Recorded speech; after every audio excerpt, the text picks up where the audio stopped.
শিক্ষক শিক্ষার্থীদের আন্দোলনে উত্তাল দেশের শিক্ষাঙ্গন। ঢাকা বিশ্ববিদ্যালয় এলাকায় আছেন সহকর্মী ফজলে রাব্বি, সরাসরি চলে যাচ্ছি তার কাছে।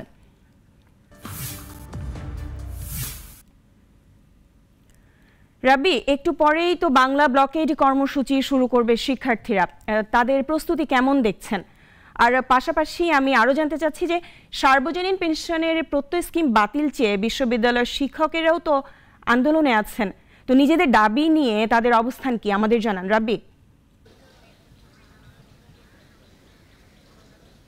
জি ধন্যবাদ। আপনি জানেন যে গত কয়েকদিন যাবৎ কিন্তু যে কোটা বাতিলের যে আন্দোলন হচ্ছে দেশব্যাপী, সেটা কিন্তু আজকে কিন্তু সেই আন্দোলনের আর একটি ধারাবাহিকতার মধ্য দিয়ে আজ কিন্তু আসলে এই কেন্দ্রীয় ঢাকা বিশ্ববিদ্যালয় গ্রন্থাগার লাইব্রেরির সামনে কিন্তু আসলে বিকাল ৩টার দিকে কিন্তু আসলে সাধারণ শিক্ষার্থী এবং আন্দোলনকারীরা কিন্তু এখানে জড়ো হবে এবং তার মধ্য দিয়ে কিন্তু তারা আবার নতুন দাবি দেওয়া, এবং আমি কয়েকজনের সাথে কথা বলতে জানতে পেরেছি যে এখানে যে আন্দোলনকারীরা আছে তাদের সাথে কয়েকজনের সাথে কথা বলে জানতে পেরেছি, তারা আমাদের ঠিক জানিয়েছে যে তারা কিন্তু এই আন্দোলন তাদের দাবি দেওয়া পূরণ না হওয়া পর্যন্ত কিন্তু তারা আসলে পড়াশোনার টেবিলে বা পড়ার টেবিলে কিন্তু তারা আসলে ফেরত যাবে না।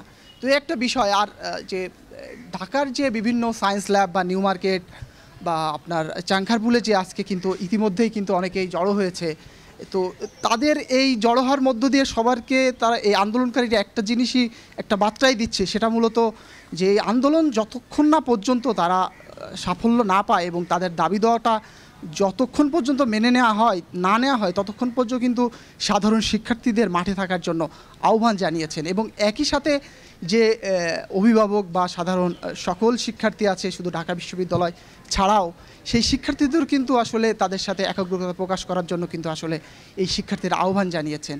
তো এখন পর্যন্ত কিন্তু জাতীয় ঢাকা কেন্দ্রীয় লাইব্রেরির সামনে কিন্তু আসলে এখন পর্যন্ত উপস্থিত হয়নি, কিন্তু ঠিক আরেকটু পরেই কিন্তু আসলে এখানে উপস্থিত হবে সাধারণ সমস্ত শিক্ষার্থীরা। আরেকটা জিনিস যে জানিয়ে রাখতে চাই যে সর্বজনীন যে পেনশন স্কিমের বিষয়টা বলছেন আপনি, সেটা কিন্তু আসলে এখন পর্যন্ত কিন্তু সেটা পর্যন্ত আসলে তার দাবি দেওয়া কিন্তু সরকার মেনে নেয়নি বা এরকম কোনো বার্তা আসেনি তাদের প্রতি। তো তারাও কিন্তু আসলে তাদের অবস্থানের প্রতি এখন পর্যন্ত অনড় এবং তারা চায় যে তাদের দাবি দেওয়াটা সরকার যত দ্রুত মেনে নেয় তত দ্রুতই তারা কিন্তু আসলে ক্লাসে ফেরত যাইতে পারবে।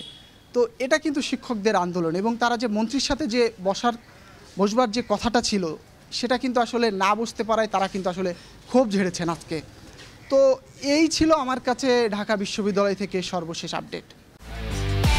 একমাত্র ওয়ালটন এসি দিচ্ছে 1 বছরের রিপ্লেসমেন্ট গ্যারান্টি এবং কম্প্রেসারের 10 বছরের গ্যারান্টি।